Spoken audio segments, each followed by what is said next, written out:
আল্লামা তকি উসমানী তিনি তার কিতাবের ভিতরে উপমাটা দিয়েছেন এমন।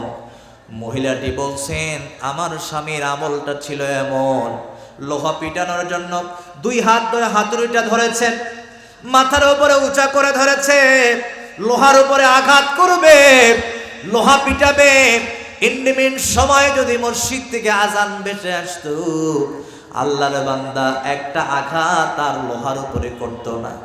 মুহূর্তের ভিতরে আল্লাহর গোলাম কামার ওই হাতুড়িটা পিছন দিক দিয়ে ফেলে দিয়া আল্লাহর কদমে সেজদা দেওয়ার জন্য পাগল পারা হয়ে যাইতো। আল্লাহু আকবার বলেন।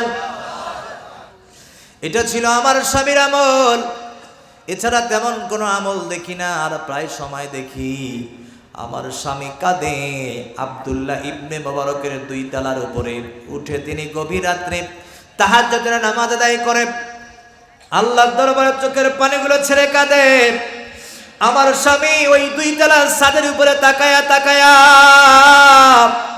অশ্রুসিক্ত পানিগুলো জমিনে ছেড়ে দিত আর কাঁদতো, আল্লাহ তুমি যদি আমারে অসহায় না বানায়া, তুমি যদি আমারে দরিদ্র না বানায়া, তুমি যদি আমারে গরিব না বানায়া, তুমি যদি আমারে কামার না বানায়া, আমারে যদি অজস্র টাকা দিতা, আমারে যদি তুমি পয়সা দিতা, তুমি যদি আমারে ধনী বানায় দিতা, তাহলে আব্দুল্লাহ ইবনে মুবারকের মতো গভীর রাত্রিতে আমিও আমার মস্তকটা, আমার কপালটা তোমার কদমে লুটে পড়তো। ও আল্লাহ, আমার তো টাকা নাই, আমার তো পয়সা নাই, আমি লোহা পিটায় খায়াবি কামার, তবে আল্লাহ কবুল করে নেন, তোমার বান্দাও চাই তোমার কদমে সেজদা দেবে গভীর রজনীতে। এটা ছিল আমার স্বামীর আমল। আব্দুল্লাহ ইবনে মুবারকের মুরিদ সাথে সাথে সেজদায় পড়ে গেছে। আল্লাহু আকবার বলেন।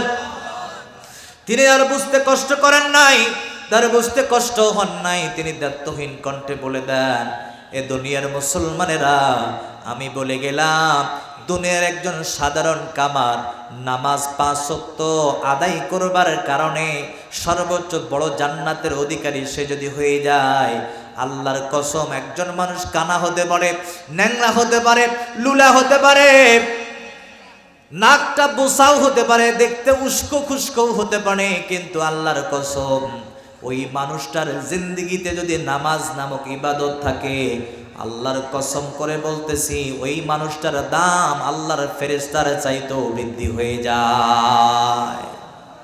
সুতরাং আমরা জিন্দেগিতে নামাজ ছাড়বো না। রাজি আছেন তো? কারা কারা দুহাত তুলে আমার আল্লাহকে দেখা। লিল্লাহে তাকবীর, নারায়ে তাকবীর। ভাই আপনারা পিছনে দাঁড়িয়ে রয়েছেন, বসে যান। যারা বাহিরে মেলায় রাস্তায় আড্ডা দিচ্ছেন, মেহরবানি করে আমি অনুরোধ করছি, মাহফিল ইন্তেজামিয়া কমিটির এত সুন্দর বসার ব্যবস্থা করেছেন, তারপরেও যদি বসতে না পারেন, আল্লাহর কসম আপনি হতভাগা। ঠিক কিনা বলেন? কারণ এই ময়দানে সবাই বসতে পারবে না। যাদেরকে আল্লাহ কবুল করেছেন তারাই বসেছেন, আর যাদেরকে আল্লাহ কবুল করে দুনিয়ার জান্নাতে বসার সুযোগ করে দিয়েছেন, আমরা আশাবাদী কিয়ামতের ময়দানে ভাগ্যের পরিবর্তন করে দিয়ে আল্লাহ পাক আমাদের জান্নাতে মেহমান বানায় দিবে। আমিন। সবাই ঝংকার দিয়ে লা ইলাহা ইল্লাল্লাহ। চাটা ঠান্ডা হয়ে গেছে।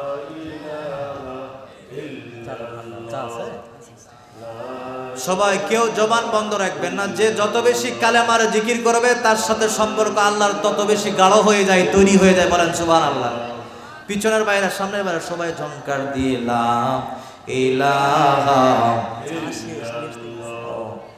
সুবহানাল্লাহ ওয়ালহামদুলিল্লাহ লা ইলাহা ইল্লাল্লাহ। আকাশের তারা গুলি, জান্নাতের তারা গুলি, ঝিলমিলে ঝিলমিলে জ্বলছে, ডালে ডালে ফুল গুলি সৌরভে দুলছে।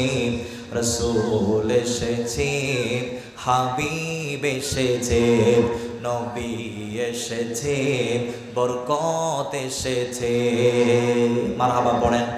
আরব দেশে কাবার পাশে মানবের সেরা মানব এসেছে, আমেনার কোলে চনর দলে গাছে গাছে পাখিরা সব গান ধরেছে হুজুর এসেছে নবী এসেছে আলো এসেছে বরকত এসেছে লা ইলাহা ইল্লাল্লাহ লা ইলাহা ইল্লাল্লাহ সুবহানাল্লাহ ওয়ালহামদুলিল্লাহ লা ইলাহা ইল্লাল্লাহ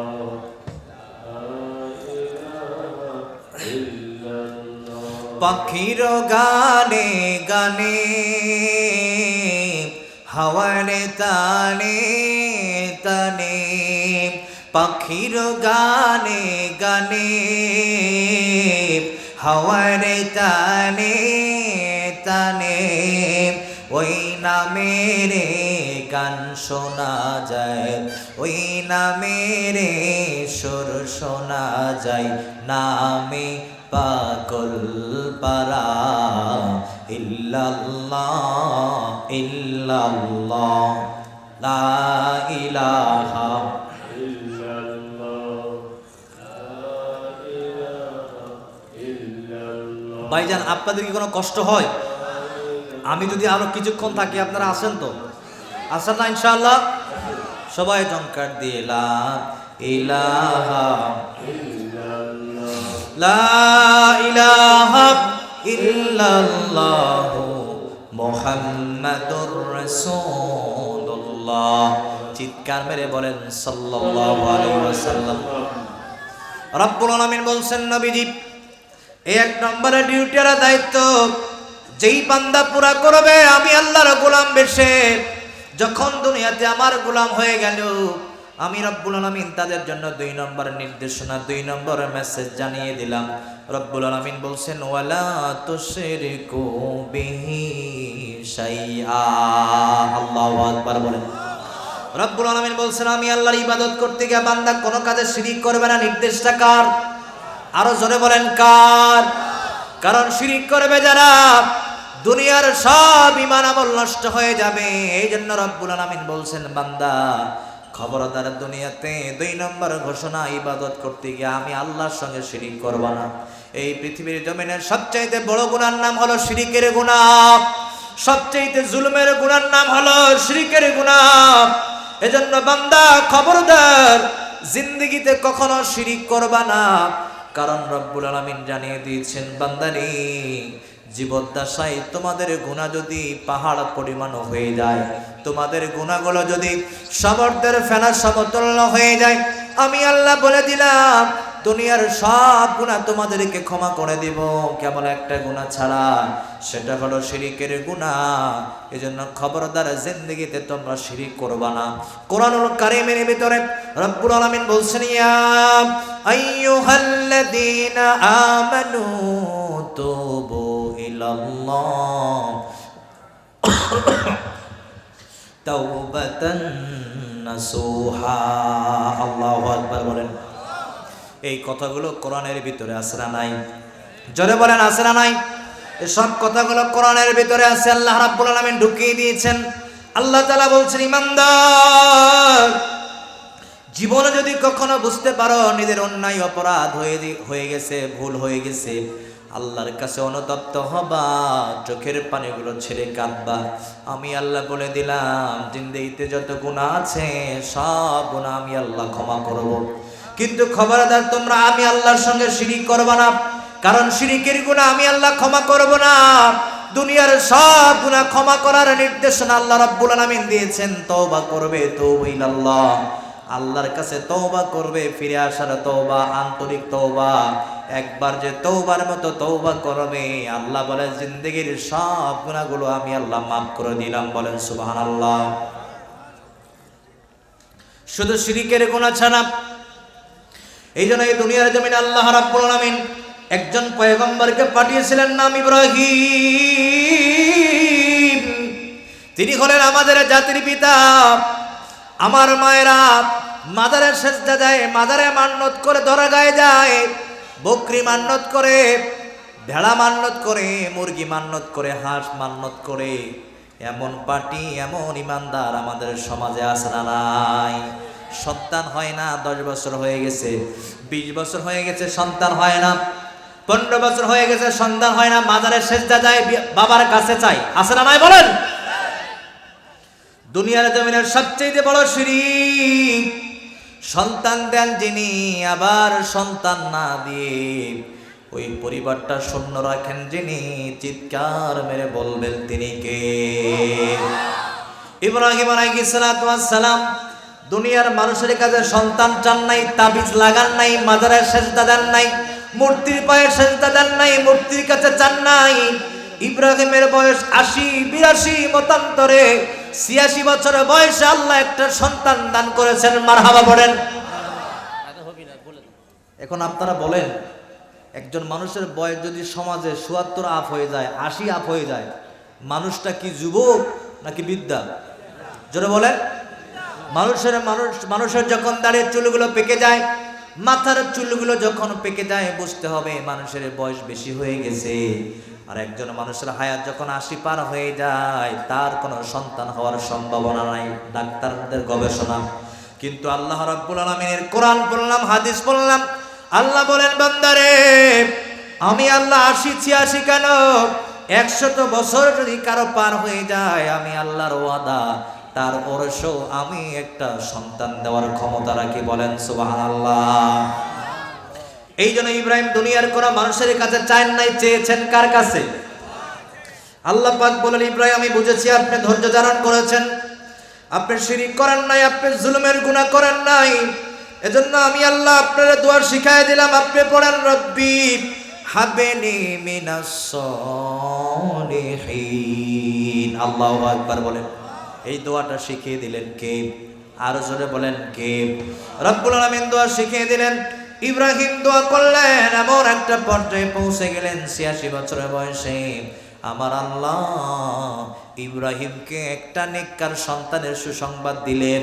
শুধু সন্তান নয়, বরং দুনিয়ার জমিনে তার ওরসে, তার ঘরে একটা নবী আল্লাহ দান করে দিলেন। বলেন সুবহানাল্লাহ। এই জন্য আমরা যখন সন্তান চাইব, নেককার সন্তান চাইব, আমরা নেককার সন্তান চাই না। এ কারণে আমাদের সমাজে প্রত্যেকটা ঘরে ডিপজল মার্কার সন্তান জন্মগ্রহণ করে, ঠিক কিনা বলেন? কারণ মায়ের তামান্না, আমি আমার একটা সন্তান হলে এমপি বানাবো, মন্ত্রী বানাবো, মিনিস্টার বানাবো, উকিল বানাবো, মুরতাদ বানাবো। কিন্তু সে নেককার সন্তান জন্ম দেবে, জন্মগ্রহণ করবে, এমন দোয়া করে না। আল্লাহ আমার পেটের ছেলে নামে আমি জানি না যে সন্তানটাই আমার ওরসে আসবে, ওই সন্তান যেন নেককার সন্তান হয়, এমন দোয়া না করবার কারণে আমাদের ঘরে ডিপজল মার্কার সন্তান জন্মগ্রহণ করলো, এবং সেই ডিপজলের হাতে আমাদের মা বাবা দুনিয়া থেকে বিদায় হয়ে আসে না নাই? আমার প্রাণের ভাইয়েরা, মা বোনদের দৃষ্টি আকর্ষণ করছে, আপনাদের জায়গা হয় না। আর আমি যখন আসতেছিলাম দেখতেছি অনেক শত শত মহিলা স্টেজে ঢুকতেছে। বলেন আলহামদুলিল্লাহ। মানে আপনারা যতগুলো লোক বসে আছেন এর চাইতে ডবল, 3 ডবল মহিলা স্টেজে বসে আছে ওখানে। আলহামদুলিল্লাহ পড়েন। মা বোনদের এই কোরআন শোনার দরকার, জোরে বলেন তো আছে না নাই? মা বোনরা যদি আল্লাহওয়ালা, নবীওয়ালা, কোরআনওয়ালা হয়ে যায়, তাদের পেট থেকেই জন্ম নিবে বাইজিদ মুস্তাবি রহমাতুল্লাহ আলাইহি, ওয়াইসার করণীর মতো সন্তান। কথা ঠিক কিনা? এই জন্য মায়েরা আপনারা একটু সামনে আগায় আসেন। আমার সময় প্রায় শেষের দিকে আসছে, দয়া করে আমাকে যেন আর পরবর্তীতে বলতে না হয়, একটু আগায় আসেন, একটু সময় নষ্ট হয়ে যাবে। আপনারা আগায় আসেন, এবং বিশেষ করে যারা স্থানীয় মা বোন রয়েছেন তারা অন্যান্য মা বোনদেরকে বসার সুযোগ করে দেন। আপনারাও সামনে আগায় আসেন, মা বোনদেরকে সঠিক বুঝ দান করেন। পড়েন আমিন। সম্মানিত প্রিয় ভাইয়েরা আমার, এই জন্য আমি যখন সন্তান চাইব, কার কাছে চাইব? জোরে বলেন, কার কাছে চাইব? ইব্রাহিম যেমন আল্লাহর কাছে সন্তান চেয়েছেন, বৃদ্ধ বয়সে আল্লাহ সন্তান দিয়েছেন। ওয়াল্লাহি বিল্লাহি তাল্লাহি, আল্লাহর শপথ করে বলছি, আপনাকেও আল্লাহ সন্তান দেওয়ার ক্ষমতা রাখেন, ঠিক কিনা? এরপর আল্লাহ রাব্বুল আলামিন 2টা আমল যখন আমাদের জীবনে সেটিং পিটিং হয়ে গেল, 3 নম্বর আমলের কথা আল্লাহ বললেন, 3 নম্বরে নির্দেশনা দিলেন, মেসেজ দিলেন, বান্দা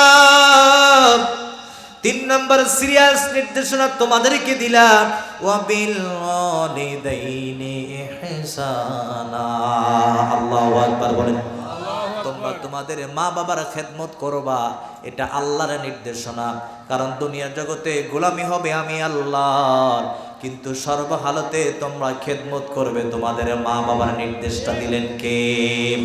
আল্লাহ রাব্বুল আলামিন যেখানেই তার ইবাদতের কথা বলেছে, যেখানেই তার গোলামির কথা বলেছে, সেখানেই মা বাবার খেদমতের কথা বলা হয়েছে।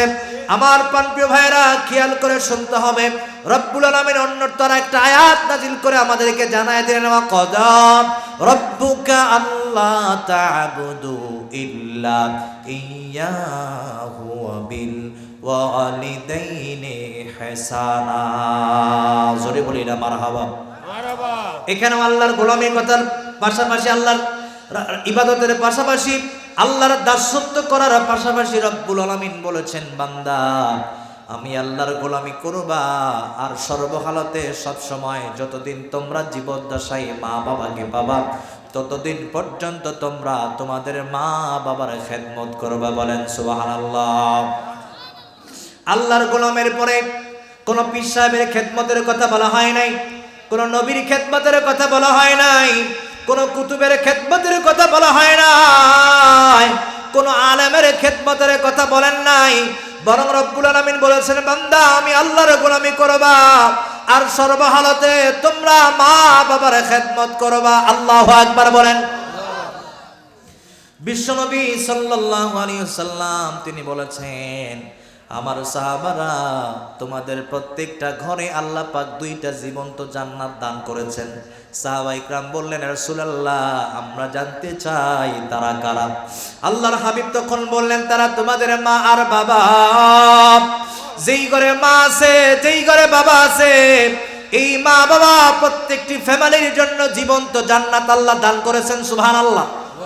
আল্লাহর হাবিব বলেছেন, হুমা জান্নাতুকা ওয়া নারুকা, পিতামাতা তোমাদের জন্য জান্নাত, আবার একইভাবে পিতামাতা তোমাদের জন্য জাহান্নাম। কারণ হলো পিতামাতার সন্তুষ্টি আল্লাহর সন্তুষ্টি, আর পিতামাতার অসন্তুষ্টি আল্লাহর অসন্তুষ্টি।